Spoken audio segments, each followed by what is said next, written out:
Hello everyone. तो कल हम चैप्टर नंबर 3 के करंट इलेक्ट्रिसिटी के हमने एनसीईआरटी न्यूमेरिकल करने सॉल्व करे थे। तो आज हम क्वेश्चन नंबर 4 करेंगे। कल 3 न्यूमेरिकल हमने सॉल्व कर लिए थे। तो क्वेश्चन नंबर 4 में आप लोगों को पढ़ के सुना रहा हूँ, बहुत ध्यान से सुनिएगा। 3 resistors 2 ohm, 4 ohm and 5 ohm combined in parallel. What is the total resistance of the combination? 3 resistance हैं आपके पास 2, 4 और 5 ohm के, और आपने उनको पैरेलल कॉम्बिनेशन में कनेक्ट कर दिया।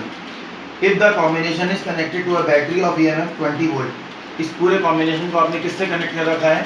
20 वोल्ट की बैटरी से, और नेग्लिजिबल इंटरनल रेजिस्टेंस यानी इंटरनल रेजिस्टेंस 0 है।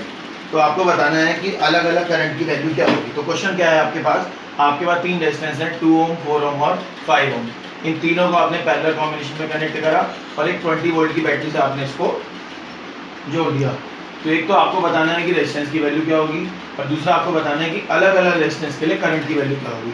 थोड़ा सा फ्लैशबैक में जाते हैं। मैंने आपको बताया था कि जब भी आप रेजिस्टेंसेस को पैरेलल कॉम्बिनेशन में कनेक्ट करते हैं तो उस कंडीशन में आपकी करंट की वैल्यू अलग अलग होती है, डिफरेंट होती है, और जो पोटेंशियल डिफरेंस होता है वो सेम होता है। तो चलिए समझने की कोशिश करते हैं।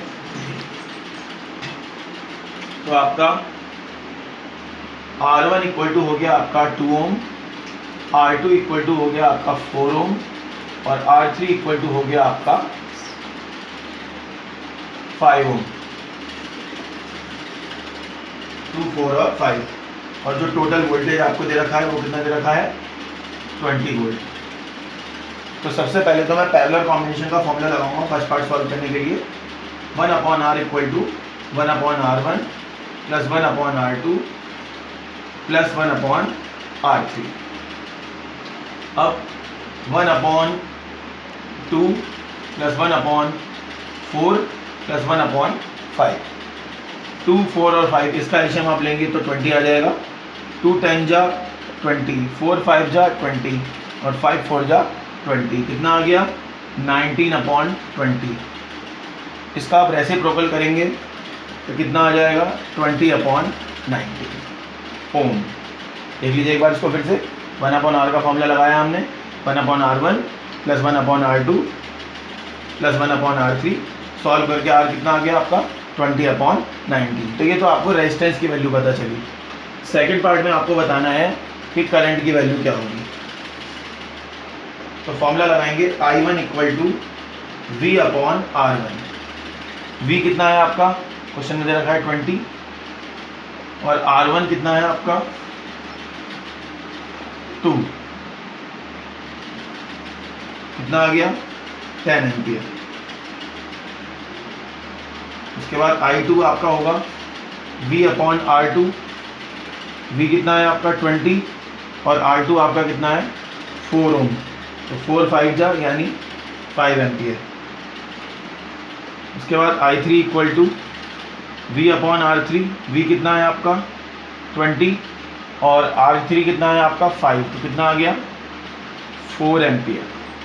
देख लीजिए एक बार इसको, अभी पूरा नहीं हुआ है question.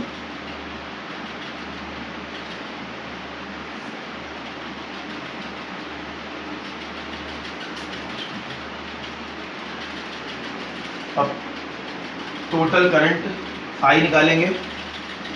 I1 plus I2 plus I3। I1 कितना है आपका? 10 एम्पियर। I2 कितना है आपका? 5 एम्पियर, और I3 कितना है? 4 एम्पियर। तो कितना आ गया? 19 ampere.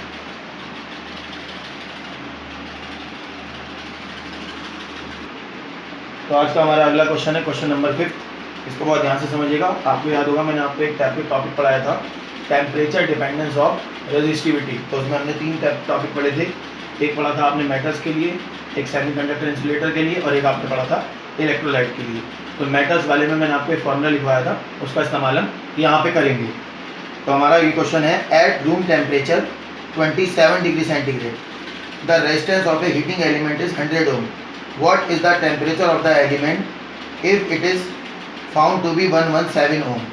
Given that temperature coefficient of resistance is 1.7 into 10 की पावर -4 पर डिग्री सेंटीग्रेड। तो देखिए एक आपके पास एक वायर है, एक एलिमेंट है, उस एलिमेंट का जो टेम्परेचर है वो है 27 डिग्री सेंटीग्रेड।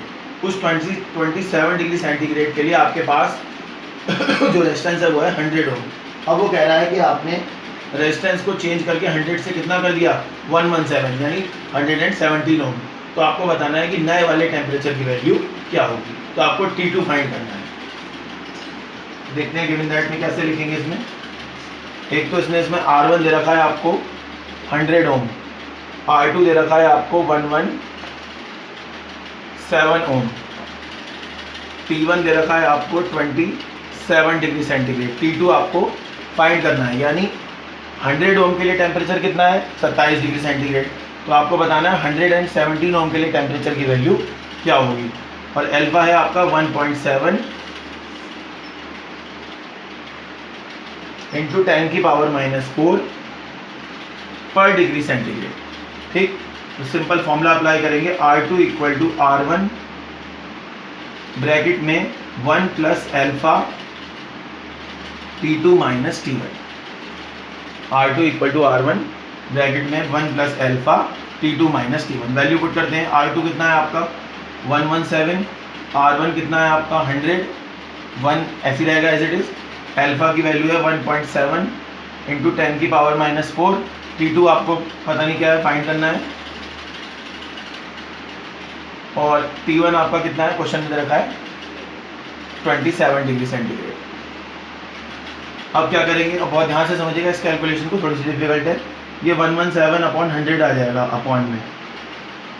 ये आपका बचा 1 प्लस 1.7 इंटू 10⁻⁴ और ब्रैकेट में T2 माइनस 27। इसके अंदर मल्टीप्लाई करिएगा मत, कर देंगे तो कोई दिक्कत नहीं है, लेकिन कैलकुलेशन और लेंथी हो जाएगी। इसको डिवाइड करेंगे तो आ जाएगा 1.17 equal to 1 plus 1.17 into 10⁻⁴ T2 minus 27। अब क्या करेंगे, ये 1 जो है ये इधर आके किसका हो जाएगा, माइनस का हो जाएगा। उसके बाद इन दोनों को माइनस करेंगे तो आ जाएगा 0.17 equal to 1.7 into 10⁻⁴ T2 minus 27।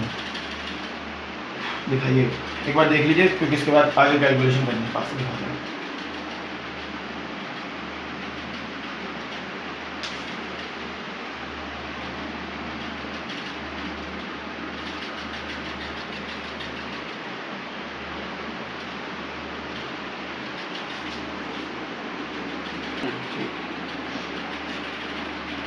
अब देखिए ये वाले स्टेप के बाद क्या करेंगे, इस 1.7 इंटू 10⁻⁴ को नीचे लेके आएंगे।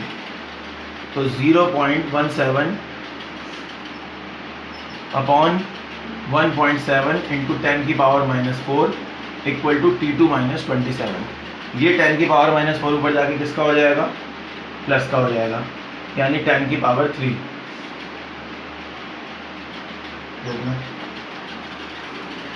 और अपॉन में क्या है आपका 1.7 इक्वल टू T2 माइनस 27। ये 0.17 की जब आप 10⁻3 से मल्टीप्लाई करेंगे तो 1 7 और 0 अपॉन में 1.7, पॉइंट हटाया 0 बढ़ाया, कितना आ गया आपका, रुको, ये आपका 10⁻⁴ जब ऊपर जाएगा तो ये प्लस का 4 हो जाएगा और यहाँ पर एक 0 और बढ़ जाएगा। और जब आप इसको डिवाइड करेंगे तो कितना आ जाएगा 1000। तो क्या आया, T2 माइनस 27 इक्वल टू 1000। तो T2 इक्वल टू कितना आ गया आपका 1000 प्लस 27 यानी 1027 डिग्री सेंटीग्रेड। एक बार यहाँ से फिर से समझ लीजिए, अगर नहीं समझ में आया तो आप इसको अपॉन में लेके आए तो कितना आया 1.7 इंटू 10⁻⁴। ये 1.7 नीचे ऐसी है, 10⁻⁴ ऊपर जाके किसका हो गया 10⁻+4। अब इसके बाद आपने क्या करा, ये 10⁻⁴ से जब आपने ऊपर लेके गए इसको तो ये एक मिनट, उसके बाद इसे सॉल्व करके 1000 आ गया और जब आप उसको उधर लेके गए तो वो किसका हो गया, प्लस का। तो कितना आ गया आंसर 1027 डिग्री सेंटीग्रेड। दिखाओ बंद।